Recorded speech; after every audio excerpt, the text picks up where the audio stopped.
would I want to like hide or kill? Like which one one's is better? more? Yeah. Right. What would you choose?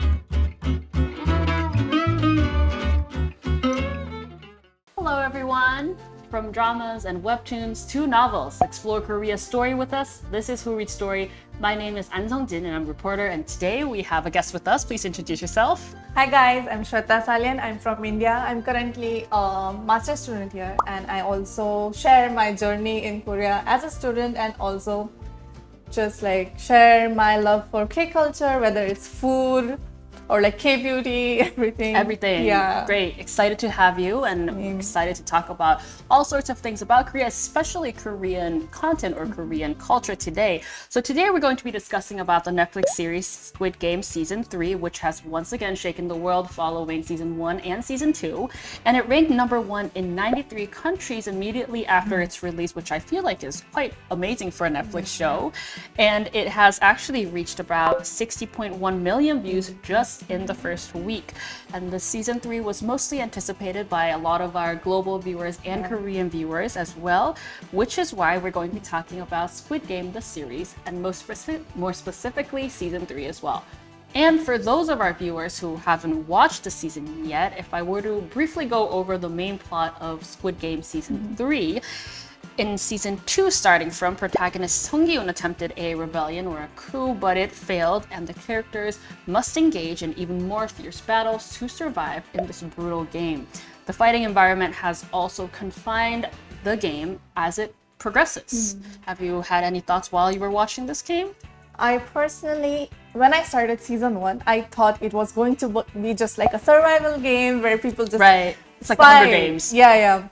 But as I watched it, I figured out that it was not just a survival game, but every character had a story to tell.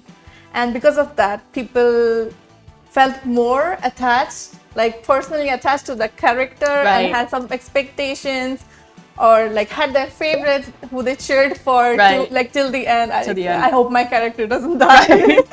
That's true. That's actually a really good point, because I feel like there were so many characters that like even the viewers had their own favorite character that they could kind of support and, you know, give a lot of energy so they could actually survive through the series. And which game out of Season 3 was the most memorable for you? I think the hide and seek one. The hide and seek. But it was hide and seek, but for me it mostly felt like tag game, like the chasing and tagging game. That's true.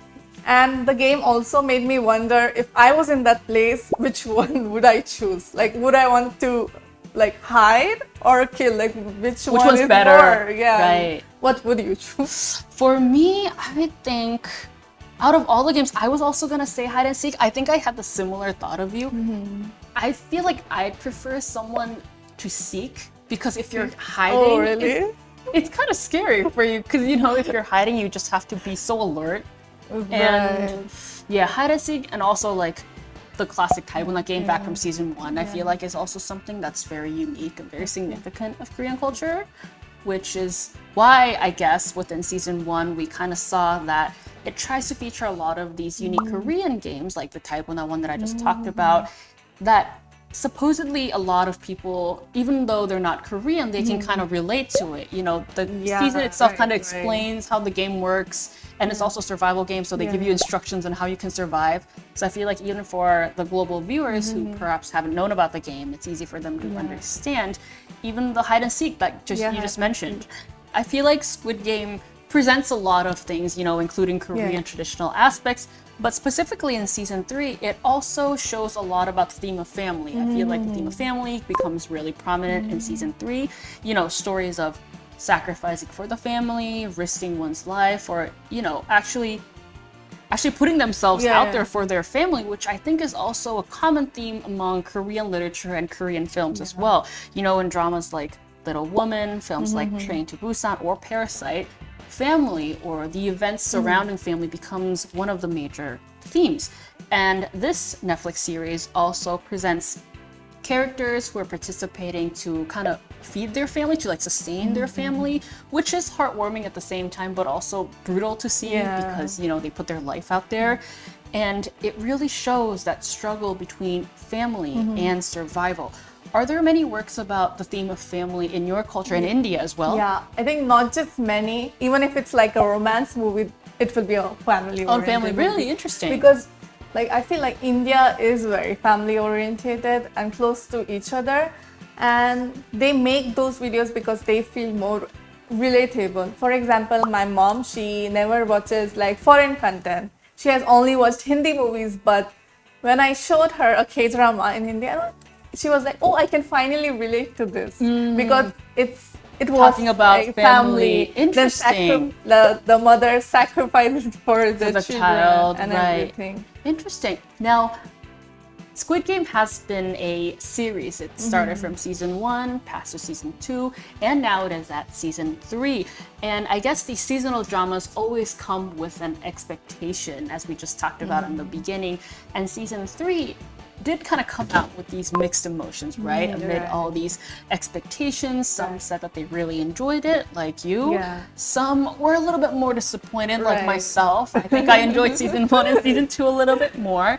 What aspects of this season 3 of the Squid Game did you find good? What did you like about it? Or perhaps what were some aspects that you found a little bit more disappointing?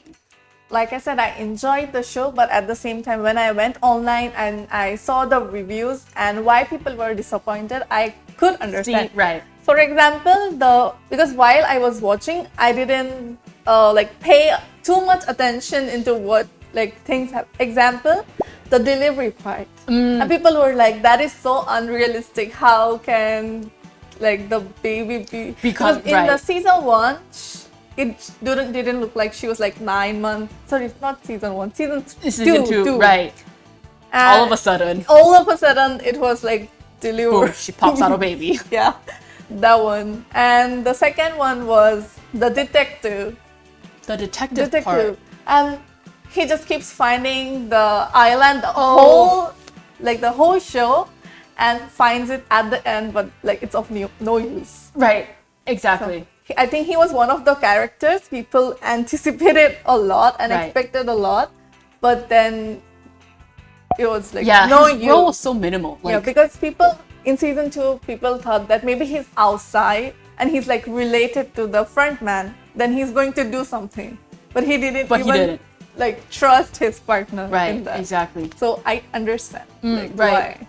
I guess the characters that we have more expectations for are those that we end up disappointing, Yeah. get disappointed by more. And I see why there are some reviews that say that, oh, I've been disappointed, or like, as you said, the characters weren't maybe as good enough. But I guess, still the visual and content aspects of each of the seasons were still very phenomenal. And the dialogue towards the end of the episode still kind of resonates, I guess. So, if any of our viewers, again, haven't watched it, please check this out for yourself. And, maybe you can talk about it amongst your friends or families, whoever have watched it. Do you have any final remarks for our episode today? I just hope people like it like I like it. Because I wanted to talk about, I'm glad I got this opportunity because I wanted to talk about it, but everyone is like, "Oh, I wish this happened, that happened." So I hope you enjoy the show and watch it without having expectations, because your favorite person will die. Exactly. And I'm glad that we had you on our show today because you had some positive reviews, unlike what a lot of Koreans had, whether it was disappointing or maybe, the need to find more aspects to add onto it. And that's all we have for today's episode on Who Reads Story. Thank you for joining me today. This was Salian. And is that the pronunciation? Yeah, it's correct. Yes. And thank you to all of our viewers as well. Leave likes and comments, and don't forget to subscribe to our channel.